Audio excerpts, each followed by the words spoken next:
মুস্তাফিজুর রহমান আইপিএলের ইতিহাসে একমাত্র বিদেশি ক্রিকেটার যিনি জিতেছেন emerging player of the tournament পুরস্কার।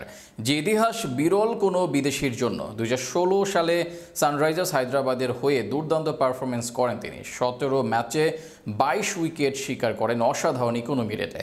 তার কাটার ও স্লোয়ার ডেলিভারি ব্যাটসম্যানদের জন্য ছিল দুঃস্বপ্ন, যা সানরাইজার্সের শিরোপা জয়ে বড় ভূমিকা রাখে।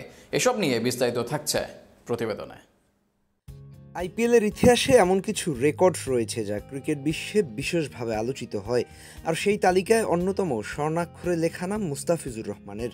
2016 সালের আইপিএলে সানরাইজার্স হায়দ্রাবাদের হয়ে অভিষেকেই তিনি গড়েছিলেন এক অনন্য ইতিহাস। একমাত্র বিদেশি ক্রিকেটার হিসেবে emerging player of the tournament পুরস্কার জয়ের বিরল কীর্তি অর্জন করেছিলেন। সাধারণত এই পুরস্কার তরুণ ভারতীয় ক্রিকেটারদের জন্য বরাদ্দ থাকে, কিন্তু মুস্তাফিজ তার অসাধারণ পারফরমেন্স দিয়ে এই ধারা বদলে দেন। পুরো আসরে তিনি 17 ম্যাচে 22 উইকেট শিকার করেন এবং তার ইকোনমি রেট ছিল মাত্র 6.90, যা টি-20-র মতো দ্রুতগতির ফরম্যাটে এক কথায় দুর্দান্ত। বিশেষ করে তার বিখ্যাত কাটার ও স্লোয়ার ডেলিভারির সংমিশ্রণে ব্যাটসম্যানদের জন্য বড় চ্যালেঞ্জ হয়ে দাঁড়িয়েছিলেন, যার কারণে প্রতিপক্ষরা শেষের দিকে ওভারগুলোতে বড় শটস খেলতে হিমশিম খেয়েছে।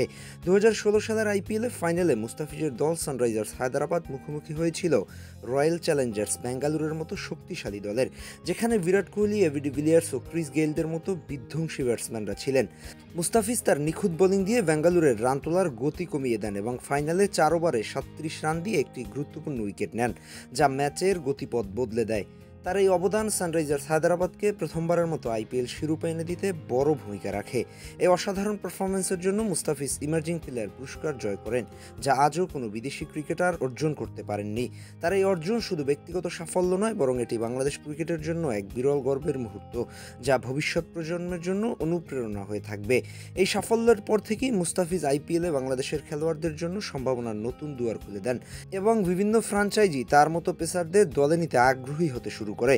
যদিও পরবর্তীতে চোটের কারণে তার ফর্ম কিছুটা ওঠানামা করেছিল, তবে তিনি যে প্রতিভার ঝলক দেখিয়েছিলেন তা এক কথায় দুর্দান্ত। হাসনাইন খান, স্পোর্টস টাইমস।